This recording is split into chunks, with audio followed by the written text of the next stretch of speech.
6 o'clock on November 18th. I'd like to call the, actually, I'm gonna do it backwards. I guess call to order is fine. I'll call this meeting to order and ask for the pledge.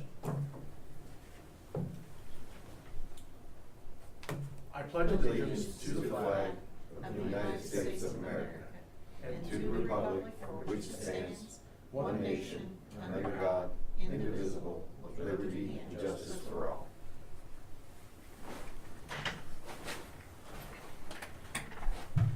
All right, thank you everybody for being here on a council night a little bit early. Kathy, could I have the roll, please? Hicken, Here. Lee, Walther, Here. Let the record show that we do have a quorum. Mr. Lee is absent, having notified several people that indeed he would not make it tonight. And let's just roll on down with the agenda as distributed by Mr. Chirac. The first item on here is the utility budget forecast.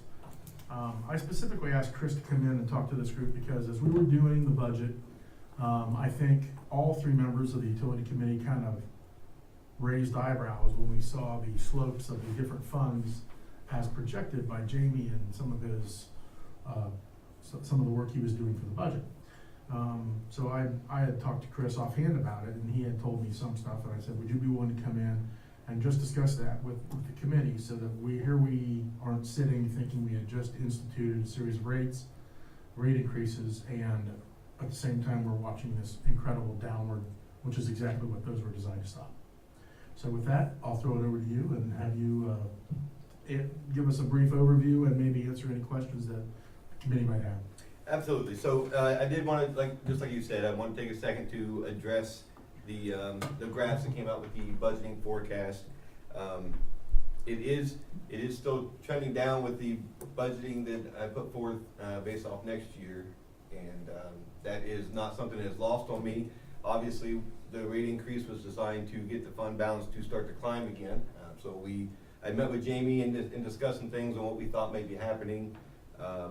A portion of it is probably my inexperience with budgeting, as I'm trying to fine tune my style moving forward. I hope to get that better fine tuned, I guess, to get the funds trending in the right direction. But I did want to point out and try and ease the utility committee's concerns a little bit.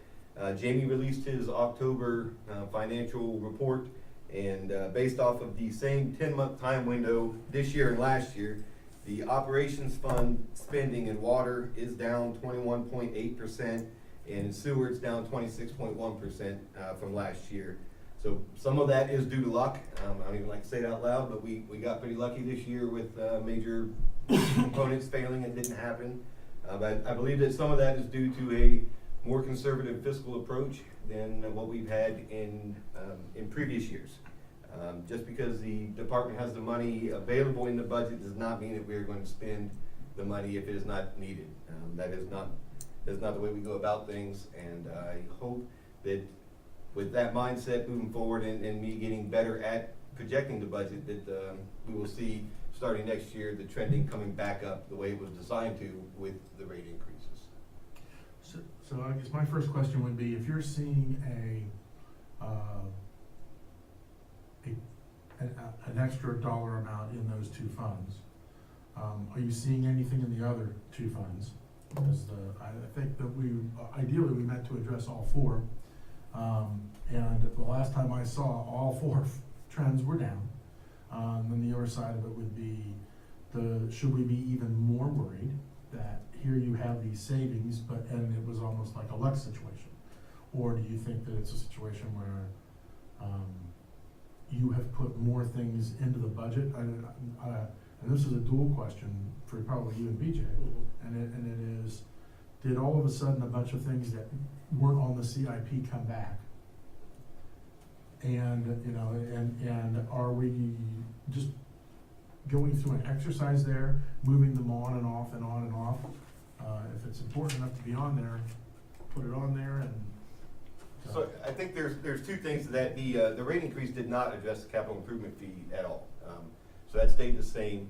The capital improvement projects, in my forecasting in the future, there are things that have been that were not on there in the past that I have pulled back on, things that were unfunded and dropped that are becoming more and more of a priority, so I'm trying to get them back into the projection down the road. The capital improvement spending did not go up from last year. There were actually, there was a project that was budgeted for last year that in the course of this year we realized was not going to benefit us the way we did, which was the standby lift station pump for the settlement lift station. The ones that we have, they're not designed to sit outside all winter long. They freeze up. So that $60,000 that was allotted did not get spent. The operating cost is what the rate increase addressed. And that budget, I did add, I've increased the training budget a lot. We have an entirely new, 50% of the crew is brand new. And so we have a lot of licenses that they're interested in getting that we have to get training involved to them. We also have new expenses that came in with moving to the other building. There's leases involved, there's little things, the copier, cleaning, the alarm system, that kind of thing. So those got added in a little bit, but I think that most of it is, like I said, due to luck and due to being fiscally conservative. The luck, I don't think we're gonna get into a situation where we have a surplus. The luck is not gonna last forever. So if we go this year and we didn't have equipment break, the odds of that happening 3-4 years in a row is pretty slim. So I think that'll balance it out. That'll balance out the surplus that we have this year, I think. Andy? I hate to say it, but time will tell, obviously. And I think that if we're spending money, we are spending money. If we're spending money now to save money in the future, what I noticed was I think it was 2024, there's an enormous spike. There is. And, the question I guess I would have in those types of situations, are those going to be things that have to happen in 2024, or they just happen to show, did they get onto the budget for a placekeeper, essentially? I don't know what they are necessarily, how much do we actually think those things are going to happen, or is it just placekeeper? I guess that's a question. So a good deal of that is placekeeper. The utility system being from the 30s, obviously you understand there are a ton of things that we could do that need to be done. Trying to balance what needs to be done now and what can be put off is the game I'm playing. A lot of the 2025, Is it 2024. I think The fifth year, a lot of that is placekeepers, and that has been a trend that the utility department has dealt with in years past, where it just keeps getting pushed out to the last year of our forecast, mainly so we don't forget that these are things that are coming and we need to plan for. But are they all have to happen in 2024? Probably not. So the other side of that question is, if there were some of those things that could be done in 2022, so that they may be less expensive in 2022 than they would be in 2026, Right, whatever. right. Have you looked at those themes to look in that manner? And I'm not asking to spend money. I'm not saying that we should go out and Right, spend it. right. But at the same time, if there's some kind of benefit to doing it and saving money in 2024 and thereafter, that would be one question. The second part of it would be, if you don't think we're gonna do them in 2024, are we artificially skewing the graph to make it tank, essentially? And is that the wise thing to do? I understand, the way I understood Nate to do it was, he had this big list of non-funded projects. Right. So nobody would forget about them. Right. But they didn't artificially show this line submarining, Right. down the hill. Just a question, and I don't know how you feel about that from a management side. So the two things there, doing the project in advance, most of these projects are full replacements, so obviously you will save money on materials as everything inflates going down the year, but they are full replacements. They're replacing a bad water line, replacing a bad sewer line, things like that. So trying to get them done earlier to save money, it would save on materials and stuff, but they're still very large projects that I don't know that we're in a position to fund early. As far as the 2024, I do believe it artificially skews the graph in that last year. Up to that last year, I don't think that we're artificially skewing the graph. That 2024 year does, and not all of the unfunded projects get moved on to the 2024 list. There is still a list of unfunded projects. Well, I'm sure there is. Yeah, I'm right, sure right. there's another So 40 million. As we look at those, we try and decide how much farther can we push these out and try and pull them in. So yeah, it is a balancing act. 2024 does get skewed, there's no doubt about it. I think that the rest of the years are not affected in that manner. And then the only other question I have is, obviously, is there anything within the 21, 22, 23 budgets that aren't necessary to do at that time? That you look at it, you say there isn't any savings in doing it in 2021, might as well put it off to 2026. I think you could do that with a lot of different things, but the things that are in 2021 to 2023 are things that we've identified as being pretty serious. I feel like those are things that have already been kicked down to the fifth year several times, and now they're catching up to us. Okay. So, That's a fine answer for me. I just wanna make sure that we have a chance to say, because like I said, this is the first meeting since we've been really hammering out the budget. So, anything you wanna say? I mean, it's echo your sentiment, Tim. I was surprised when I saw it. Yeah. I was like, boy, what happened? as was I, and because of that, that's when I sat down with Jamie to try and figure out things that were going on. I just wanted to vocalize that is not lost on us in the department, and it is getting the fund back in a positive direction. It is something we want to do. It is one of the reasons that we're doing as much as we can, like bringing the agri-sludge, the biosolids project back in-house. We recently went through a lot of GIS training with Hall so that we can upkeep our GIS map more in-house, and as many things as we can come up with like that to try and save money. It is a priority for the department. I would also say that, especially knee-deep in the committee type stuff like this, as we planned out and saw the balance in those funds sometimes rise a little bit, I almost even saw some of that as a bit of a protection for catastrophic type. We had a water tower blow over kind of thing. Right. Where, yeah, we're gonna have to take a loan of a very small, we can't obviously, by design and probably by how we should operate, we should not be building up giant balances and have extra fluff, because if we do, that money should be given back to the citizens. Correct. But a little bit that lets us, okay, we're gonna have to put in for a loan to fix that $5 million problem, or whatever it happens to be, Right. yeah, we can use this little extra to. And that's why, Jamie, the target goal for each fund is, I wanna say 25 to 30%. With the utility fund, it jumps to 50. Does that And- carry over? Or- Yes. And it is because of that exact reason. Okay. Utility stuff gets expensive when it fails. Okay.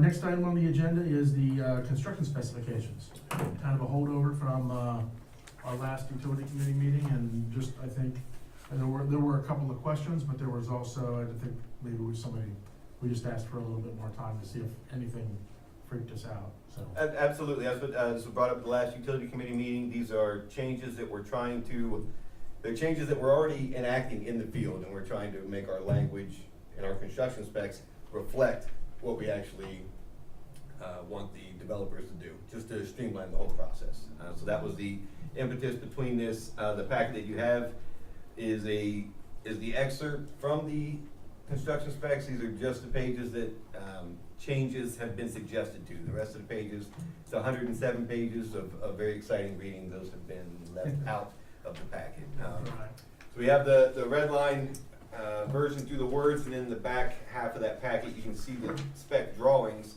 where the changes have been made. These changes were compiled between myself, Mr. Haynes, and Mr. Jim Hay, the construction observation specialist out in the field. Then they were run through Hall to get a engineering's opinion of these specs.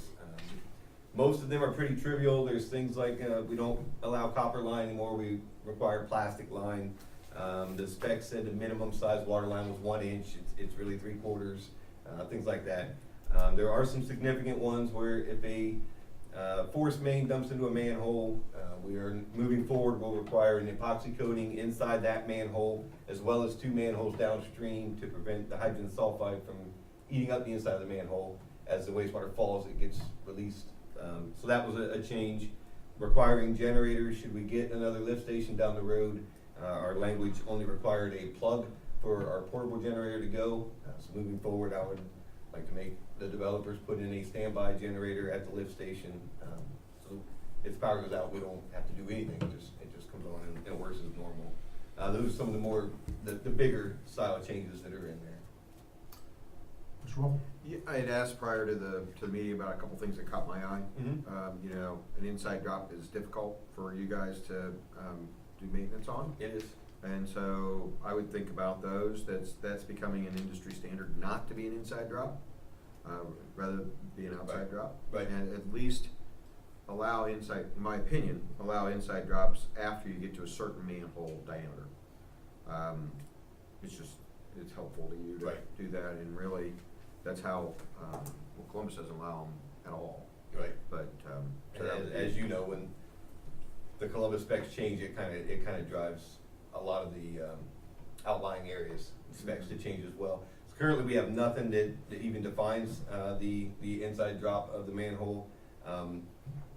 Obviously, this is gonna be a fluid document. There is always something new coming up, a new change, things like that. But these are the glaring things that in every pre-con, I have to go over these again. Like, no, we don't allow copper. No, it's not 1 inch, it's 3/4, those kind of things. So I was trying to get the bulk of the glaring things adjusted, just to streamline things, basically.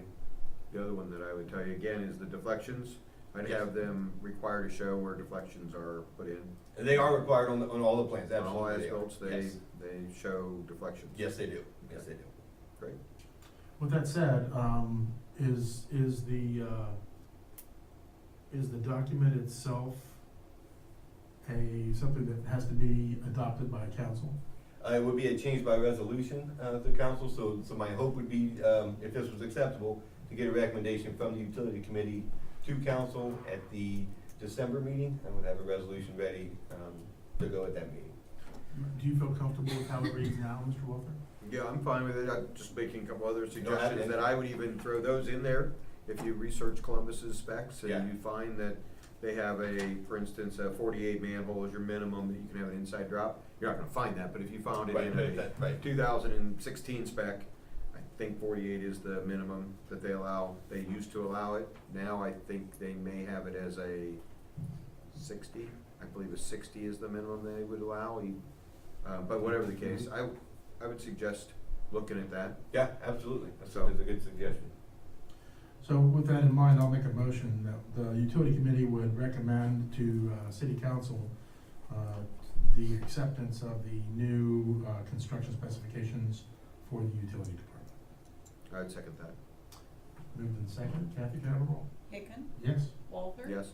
Excellent. That moves us on to CBD Group, not GMD Group, which is Yeah, as my fat fingers texted to you. So the last, the paperclip packet there, you've got one sheet, front and back, that is the I&I language that came into our permit, those are the requirements that we have. To give a little background on where we're at with this I&I program, so as we started to go through the permit renewal process, the EPA let us know that an I&I requirement was coming. So to get ahead of that, we put out an RFQ, we received 6 submittals from different engineering firms.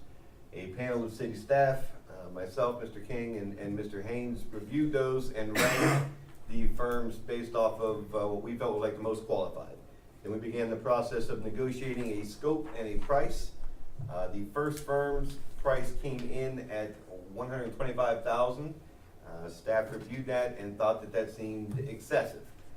We did bring it to the utility committee to get the committee's feeling on that, and the committee mirrored the same feeling. That seemed like an excessive price.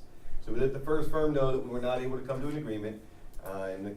In accordance with the ORC, we moved on to the second firm, which is GPD Group.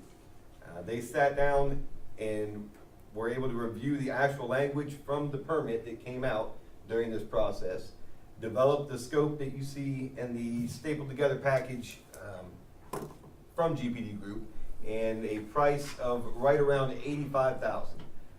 So I told them that I thought the 85 was still a little bit high, and asked them if they could trim anything they could to give us a better price, and that is the proposal you see in front of you, the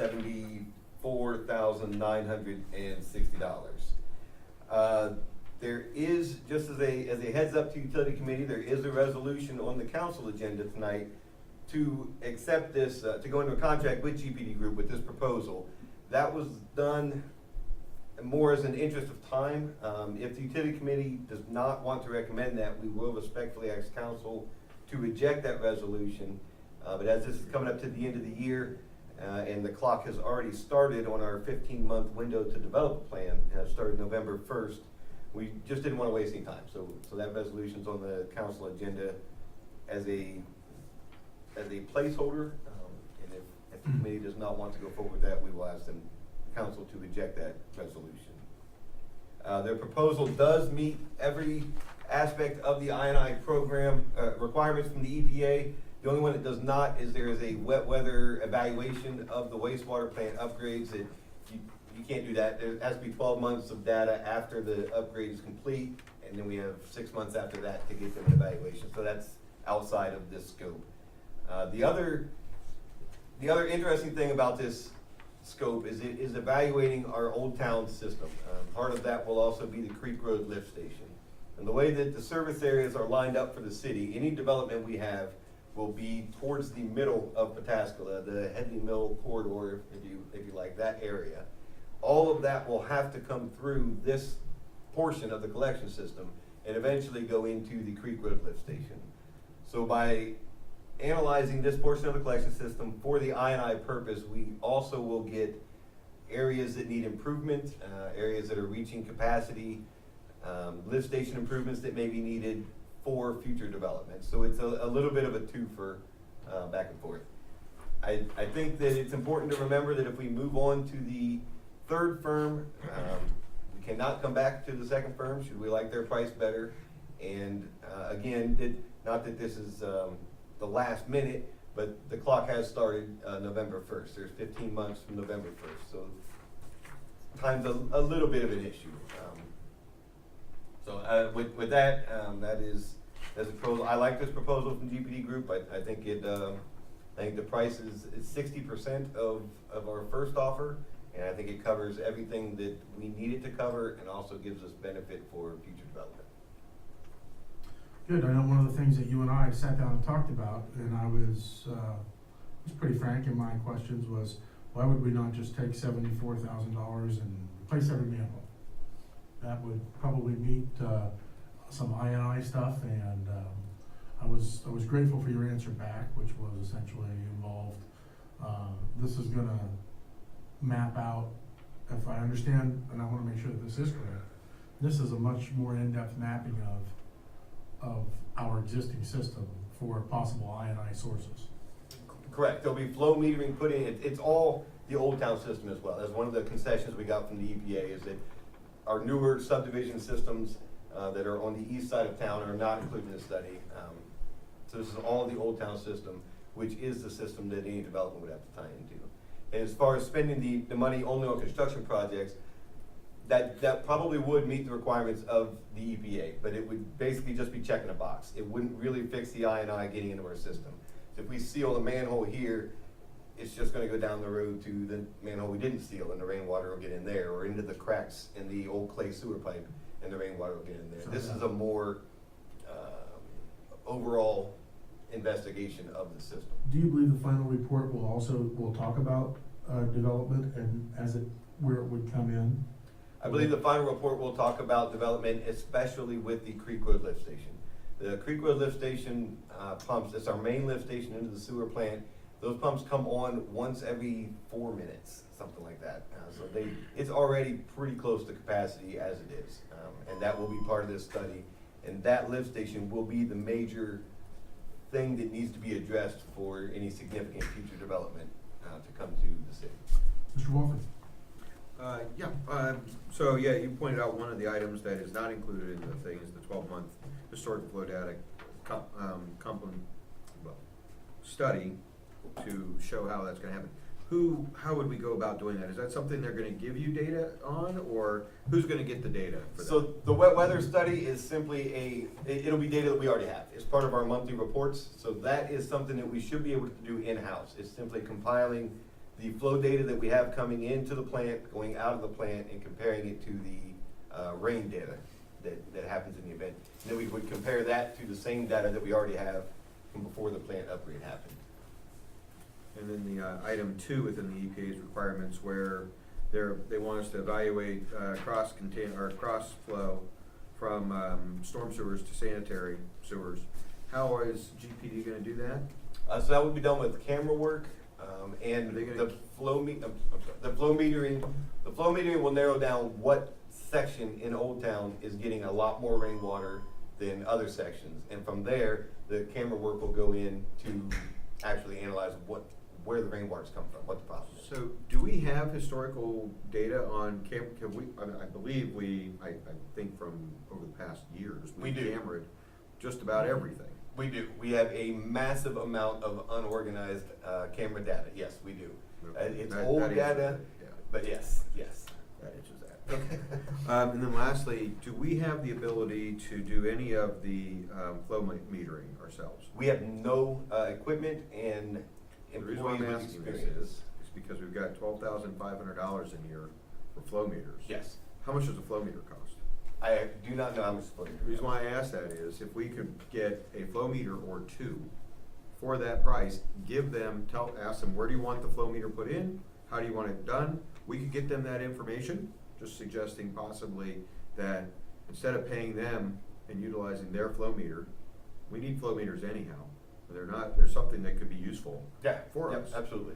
If they're, let's just say hypothetically, $4,000 a piece, I have no idea what they are. Right. We could buy two of them, save ourselves, and obviously we have some labor involved, Right. but for $12,500, we might come out of it with two flow meters. That's true. I believe that the flow metering was 5 points. Yep, it is.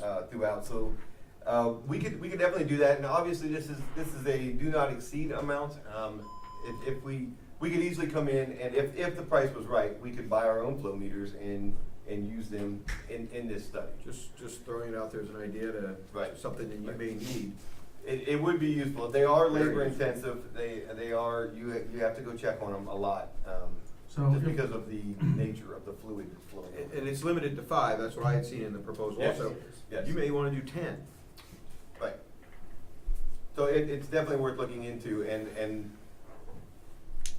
again, I don't have the numbers for that offhand. It would be an as authorized kind of a contract for each step of the way, and, Can I ask you guys that have done this kind of thing before, if you talk to CBD group and they're like, well, flow meters are $5,000 a piece. And we say, how about if we buy two of them and you put them in, what would you knock off? right, Is That's- that roughly what would happen? Yes, Or do we have to wait and ask them before we vote on it tonight? So- And have them redo the entire, it's not a big document. so because it's a do not exceed, I don't think that we would have to, unless, we would have to vote on this number if we're gonna do it tonight. I do think that it's something we get to that step, and that's exactly what we would do. We would say, I can buy a flow meter for this amount, I'm gonna buy them, you guys collect the data and run them, analyze the data, as we get to that step. Does that jive with your experience in the field? I would think that they would be a little more flexible than that. I think they would be able, if you said to them, for that line item, part B, the flow meters are gonna be, we do our homework, whatever the case is, Mhm. we could non-perform that side of it and say, we'll get you the data, you tell us where to put them in. They're not that hard to put in. Right, It's right, at the bottom of the manhole, and you just meter the flow, and that's that. And get the data off of it, and whether they didn't wanna use their own data collectors or not, that's fine, but, right. I'm just throwing it out there so we can have data, that we could get flow meters. And The other thing I'm worried about is you might find that you have more than 5 points. You might find that you have 7, 10, 12. That points is they- possible. And that's just gonna add to this when we back in with the change order. I guess, so- how in the world would that, I guess an example would be, they've pre-selected 5 points. At one of those 5 points, the flow is just nuts. And they're like, we need to figure out if this is north or south of Town Street. We need another flow meter. Right, and that's one way of going about it, but I believe that if we take the 5 and strategically place them into the grid, we can narrow it down and focus more on the camera work to identify where the actual problem is coming from, as opposed to adding more flow meters to the project. This is in the weeds, so I'm just throwing it out there as an idea. I'm Yes. sure you guys will handle it. Absolutely, yes, right. But, so as I understand it, in this instance, we feel we feel comfortable, I know I do, after kind of trying to shoot holes in it and Chris answering my questions about, well, this gives us a lot more data than just fixing manholes or buying flow meters or by ourselves, doing it by ourselves, I guess. I feel comfortable with supporting this on tonight's agenda. If you do too, then I'll make another motion. Yeah, I think the answer to the question that we're still gonna be able to facilitate item 3A3 of this, do it ourselves, so we're not gonna have extra cost in that. Right. That they've got it identified how they're gonna, the cross Connection. connections, if they're gonna find those through cammering, and that's in here, there's enough money for that, then yeah, I'm fine with it. Okay. Mr. King? Yeah, I was just gonna say also, as part of this, we will do some homework on how much flow meters cost, talk to GPD, Absolutely. see how it work, and report back to the committee on plan moving forward for the metering. Sounds good. So with that, with discussion ending on that, I will make a motion that the utility committee recommends to city council that the schedule of, what is this? That the Schedule of compliance. schedule of compliance with GPD group be approved for that resolution that is on tonight's agenda. I'll second that. Could I have a roll call? Higgins, Yes. Walter, Yes. Excellent. I do not have any other items this evening. I do. Mr. Walker? Yep, I have a question, just in general, talking about the agreement that, or at least the contract that we, council approved for the district water agreement. Now that we have a new rep from the city, I wanted to just kind of bring it up for discussion. Does it make any sense to engage Rob to try to at least facilitate negotiating between the city and the district to get, there's a few items I think there's one item in general that we all know of that we're not pleased with, it's a discrepancy between our version and their version. I think there are some minor items that we have talked about that, you know, are I will say, they're not in the, they don't fall on the list of non-agreeable, essentially. They can be worked out, in essence. Just wanted to throw it out there to talk about whether we engage Rob, or if there's any reason for the utility company, or utility committee to bring this up for discussion. So I think the answer is absolutely. I think that, in fact, I'll just say, I had already talked to Mr. King and said, hey, if you get a chance and you're talking to Rob, if you're doing a breakfast or something, see if I tag along. I would say we may even be at the point where the same committee members, from this place, which would be the three of us present now. There's multiple changes on the other side of the table. Multiple changes on the other side of the table, Which is- and whether we would want to have that meeting. I think I'd like to get a feel for the education of the new representative, Rob Platt. And I'd also like to get a feel for how the tenor of the situation at Southwest Licking Sewer and Water might have changed. I think it's possible that they may now say, we'll take what the city voted on. They might. Or something in between there. There may Yeah. not be this absolutism. Yeah. On one side, there And- may be And I ability realize, to do you know, that I think, you know, the stated comments from council have heretofore have been, we're not gonna meet again to be approving that, but if it happened to be more in the city's favor, and the answer in short is yes. I think it should. I think we should open up a dialogue with them. I would prefer that when we're sitting down to discuss what the existing two sides are, if it gets that far, that it indeed be the same three people, you, me, and Chris. I would think that general conversations with Rob can happen, however, call him up. I would like to see him come in and talk to Chris. but I'll put that on the administrative. And I'm gonna actually, agree with you 100% on that. I'd love for him to come in and talk with Chris and, kind of try to move that discussion along, that we can maybe get that completed. Mr. King? Based on our conversation earlier today, Mr. Hicken, I reached out to Rob, you mentioned the breakfast. Sent a text to you and Chris, about Thursday morning, for breakfast. I know Chris is available, I'm available. Well, as the members of the committee know, before the recording started, I don't have my phone, so I'm sorry I did not see that. That's Thank you okay. for- That's lightning fast, I really, I'm quite grateful.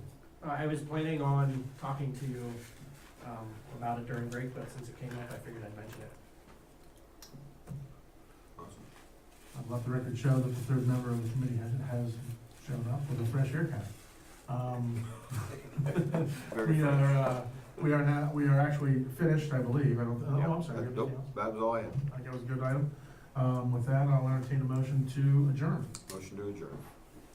Second. Hicken, Yes. Walther, Yes. Thank you, Andy. Tommy, if you want a quick synopsis, I'll tell you what we talked about.